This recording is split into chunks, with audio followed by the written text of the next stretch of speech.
तो मोदी सरकार ने वो कदम उठा लिया है जिसका इंतजार हमको काफी टाइम से था। जी हाँ, मैं बात कर रहा हूँ online game prevention and regulatory act का।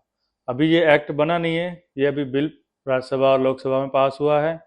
अभी बस राष्ट्रपति के साइन बाकी हैं, तो ये एक्ट की तरह काम करेगा। तो स्वागत है दोस्तों क्रिकमैन टॉक्स की एक नई वीडियो में। मैं हूं आपका होस्ट और दोस्त अभिजीत सिंह।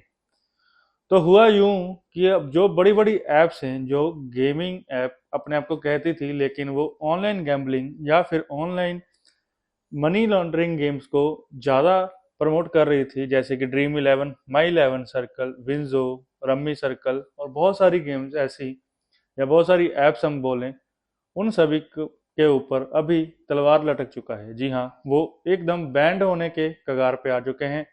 अभी अगर आप वो ऐप्स भी खोलें तो उनके ऊपर एक नोटिफिकेशन आता है कि अभी फाइनेंशियल एक्टिविटी सारी बंद हो चुकी हैं, आप अपना पैसा सिर्फ निकाल सकते हैं, डिपॉजिट अभी सारे बंद हैं। तो ये कदम सरकार उठाने के लिए काफ़ी लेट हो चुके थे, लेकिन फिर भी जैसे जैसे इनसे रिलेटेड जो भी इंडिया में मतलब हादसे लगा लो या फिर कोई भी फाइनेंशियल रिस्क वाले इंसिडेंट होते जा रहे थे, जैसे कभी कोई सुसाइड कर लेता था या और भी सारी चीज़ें, वो सारी इनका एक नेगेटिव इम्पैक्ट जनरेट कर रहे थे। ये कदम उठाया गया है, बहुत ही अच्छी बात है। एक गेम को गेम की तरह देखा जाएगा। तो आज हम बात करेंगे इस कदम उठाने से किसको फायदा होगा और क्या लॉस होगा, और भी इसके कितने पर्सपेक्टिव हैं जो हम डिस्कस करेंगे। तो पहला हम बात करते हैं फायदे का। तो फायदा, इसका सबसे बड़ा जो फायदा होगा वो ये होगा कि जो यूथ अभी इस गेमिंग की लत लग चुकी थी, इतनी सारी लत लग चुकी थी, वो इससे बाहर निकलेगा और अपना प्रोडक्टिव टाइम कहीं और बिताएगा। जी हाँ, बहुत सारा पैसा लगता था इसमें। जैसे अभी मान लो, तो मतलब ऐसा था कि आप इतने पैसे लगाओ, हम इतने पैसे आपको देंगे। आप मुझे बताओ कि आपके फ्रेंड सर्कल में या फिर आसपास के लोगों में या रिश्तेदारी में कौन से बंदे ने 1 करोड़ जीता? नहीं भाई, ऐसा किसी ने नहीं जीता। और जो सारी ऐप्स बोल रहे थे कि आप ये कर लो, बाकी काम हम कर लेंगे, अभी सरकार ने उनको बोला है कि हम ये कर लेते हैं, आप कुछ और करो। जी बिल्कुल। माई इलेवन सर्कल और ड्रीम इलेवन, मैं डायरेक्टली नाम लेकर बात करता हूँ, ये दो ऐप्स थी जो बहुत ही बढ़ती ही जा रही थी डे बाय डे। इन पे फाइनेंशियल रिस्क इतना बड़ा था कि लोग 49 रुपीज कह के लगा रहे थे, और एक बार का डिपॉजिट 500 700 हजार करके अपनी इतनी सारी टीम्स लगाते थे, और रिटर्न में क्या मिलता था? सिर्फ 49 या 59। इससे पैसा ज़्यादा बन रहा था कंपनीज को।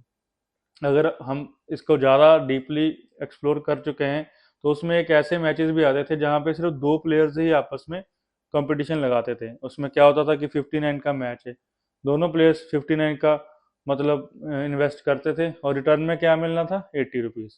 जबकि पैसा लगा 120, उसमें 40 रुपये तो डायरेक्टली कंपनी को जा रहे हैं। तो ये सारे जो पहलू थे, ऐसे में कंपनीज पैसा बहुत बड़ा ले रही थी, लेकिन जो इसमें के डायरेक्ट कंज्यूमर थे, वो इतना पैसा नहीं बना पा रहे थे। तो उनका पैसा लगातार जा रहा था। जो पिछले एनालिस्ट, पिछले साल का जो डाटा था, उसमें लगभग 45 करोड़ लोगों का पैसा इसमें डूबा, और लगभग 20,000 करोड़ से ज्यादा पैसा इसमें डूबा। तो आप खुद अंदाजा लगा रहे हो तो कितना ज्यादा इसमें लोगों का फाइनेंशियल रिस्क था। तो ये सारी जो चीजें हैं, अब लोग इससे बचेंगे। हम रोजाना ये खबरें सुनते थे कि एक बच्चे ने अपने बाप की सारी सेविंग उसमें लगा दी, या फिर कोई बंदा इसमें इतना पैसा लगा चुका था कि वो इतने डिप्रेशन में चला गया। एक मतलब इलीगल काम को, जो पिछले 25 साल से इलीगल था, उसको डिजिटल करके लीगल तरीके से चलाया जा रहा था।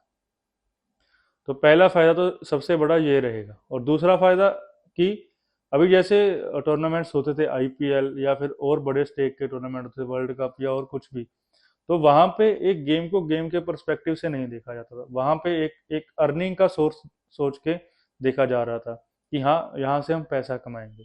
तो जो एक गेम का मजा है, जो गेम के प्रति एक मतलब खेल भावना है स्पेक्टेटर्स की भी, वो सारी लॉस होती जा रही थी।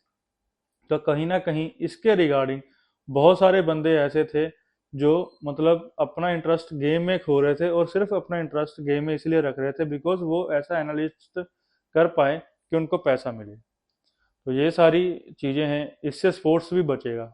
उसकी जो स्पोर्ट्स की वैल्यू है वो लोगों को समझ आएगी। अभी हम बात करते हैं नुकसान की, कि नुकसान क्या होगा। नुकसान सबसे बड़ा होगा वो गवर्नमेंट को ही होगा। बिकॉज इनमें से कुछ कंपनीज ऐसी हैं जो यूनिकॉर्न बन चुकी हैं। यूनिकॉर्न माने कि मतलब 7,000 करोड़ से ऊपर उनका रेवेन्यू हो चुका है, या मतलब इतना वो कमा चुके हैं, मतलब बिलियन डॉलर इंडस्ट्री बन चुके थे वो। और वो इंडिया में अपना एक्टिविटीज को रन कर रहे थे, तो इंडिया की गवर्नमेंट को टैक्स भी दे रहे थे। अगर वो सारी एप्स जैसे ड्रीम इलेवन सबसे बड़ा नाम है उनका, वो बंद होती हैं, तो जो डायरेक्ट टैक्स सरकार को मिल रहा था वो बंद हो जाएगा। और दूसरा जो मैं लॉस बताऊं तो उसमें ये था कि इस इंडस्ट्री में लगभग लगभग 4 से 5 लाख लोग काम कर रहे हैं, उनकी सबकी जॉब अभी खतरे में है। अगर ये बंद होते हैं तो उनको ले ऑफ मिलेगा, तो एक अनएम्प्लॉयमेंट का जो भी इन्वायरमेंट क्रिएट हो जाएगा इन सारी कंपनीज के जाने के बाद से। लेकिन मतलब कहीं ना कहीं उन एम्प्लॉयज को भी खुद को सोचना चाहिए था कि ये इंडस्ट्री ग्रे एरिया में ही काम कर रही है, कभी ना कभी इस पे ऐसी तलवार चलनी ही थी कि लोग इससे जाएंगे। तो वो तो एक पर्सनल डिसीजन हो गया, लेकिन फिर भी एज ए गवर्नमेंट अगर एज ए रेगुलेटरी टर्म हम देख रहे हैं, तो ये सबसे बड़ा नुकसान है कि एक अनएम्प्लॉयमेंट और ज़्यादा क्रिएट होगी इससे।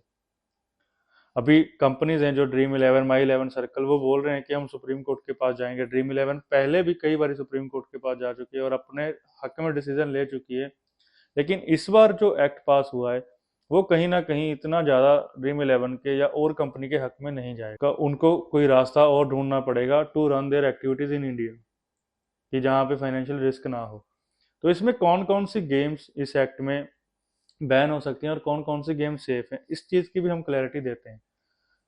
जिन गेम्स में, जिन एप्स में डायरेक्ट आपकी फाइनेंस काम में आती है, जहाँ पे आपको बोला जाता है कि इतने पैसे लगाओ आपको इतने मिलेंगे, या फिर इतना आप इन्वेस्ट करो तो आप इतना कमा पाओगे, उनमें से सबसे बड़े नाम है Dream eleven, My eleven Circle, WinZO, Rummy Circle, या फिर जंगली गेम्स, ऐसे करके नाम से।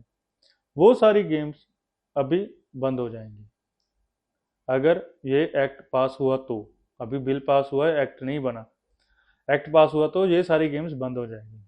और कौन कौन सी गेम्स इसमें सेफ हैं, जैसे BGMI है, फ्री फायर है, या अदर गेम्स हैं, वो सारी गेम्स इससे सेफ है जहाँ पे आप पैसा तो लगा रहे हो, लेकिन आपको पैसे के बदले पैसा आप कमा नहीं रहे। वहाँ पे आपकी एक डायरेक्ट परचेज है कि आपने वहाँ से कुछ पैक खरीदा, उससे आपको एंटरटेनमेंट का सोर्स मिला। तो वो सारी गेम्स हैं वो इससे बाहर हैं, उनको तो सगों गवर्नमेंट ने प्रमोट किया है कि हाँ हम ऐसी गेम्स को प्रमोट करेंगे जिनके वर्ल्ड लेवल पे अब टूर्नामेंट होने लग गए हैं। तो एक वर्ल्ड कप जैसा एक एनवायरनमेंट अभी क्रिएट हो गया है। इंडियन जो गेमिंग फेडरेशन है उन्होंने भी सरकार को चिट्ठी लिखी कि आप इसको बंद कर रहे हो तो आपको नुकसान होगा। लेकिन फिर ये सारी चीज़ें हम एक अगर न्यूट्रलाइज होकर सोचें तो आगे आने वाली जनरेशन को किस एक काले दौर से बचाया जा सकता है, ये वो वाले फासले होते हैं, वो वाले फैसले होते हैं। तो ये सारी चीज़ें ज़रूरी होती हैं, चाहे इससे हमें थोड़ा टाइम के लिए कुछ नुकसान भी झेलना पड़े। तो मेरी साइड से तो ऐसा ही है कि सरकार ने बहुत अच्छा डिसीजन लिया है। ये डिसीजन आज से बहुत सारे साल पहले ले लेना चाहिए था। आई रिमेम्बर कि 2018 या 17 के आसपास ये सारी चीज़ें शुरू हुई थी।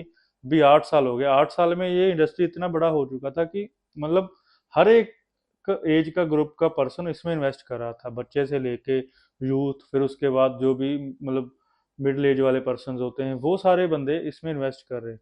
मैंने खुद देखा है कि 40-45 साल के वाले बंदे भी इसमें इन्वेस्ट कर रहे थे, just for the quick money, कि हाँ हमको जल्दी से जल्दी पैसा आ जाए। लेकिन पैसा इतना ज़्यादा नहीं आता, ये आपको भी पता है, हमें भी पता। तो ये सारी चीज़ें हैं सरकार ने देखा। लेकिन सबसे बड़ा क्वेश्चन तो ये आता है कि ये सारी चीज़ें इतनी बड़ी पहले होने क्यों दी गई। मतलब अभी आप देखो, ड्रीम इलेवन इंडिया की क्रिकेट जर्सी को स्पॉन्सर कर रहा था। मतलब जो चीज़ कायदे में देखने को इलीगल लग रही है वो इतने बड़े लेवल तक पहुंची कैसे। क्या पैसे से सब कुछ खरीदा जा सकता है? नहीं, ऐसा नहीं होना चाहिए। ये सारी चीज़ें एक गवर्नमेंट को एक्ट पास होने से पहले भी रेगुलेट करते नहीं चाहिए थी, कि हाँ ये सारी चीज़ों की लिमिट है इतने से इतने तक। लास्ट ईयर ये इम्पोज हुआ कि 30% इन पे टैक्स लगेगा इनके विड्रॉल पे, लेकिन उससे भी कुछ ज़्यादा मतलब फ़ायदा हुआ नहीं, लोगों का इन्वेस्टमेंट सगों और बढ़ा, कम नहीं हुआ। तो उसके चलते इस चीज़ को बैन किया गया।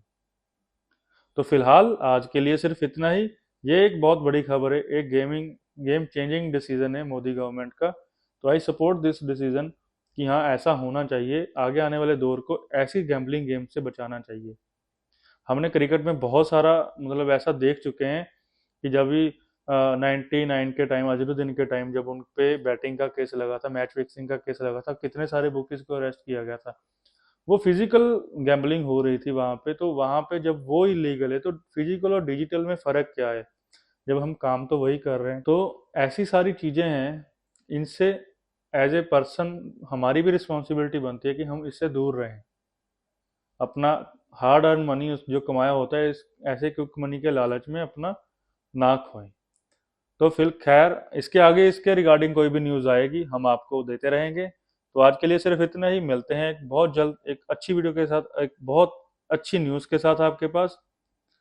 आपको अगर हमारा वीडियो चैनल अच्छा लगता है तो चैनल को सब्सक्राइब करें, वीडियो को लाइक करें, अपने कमेंट सेक्शन में अपना रिव्यू दे के जाएं।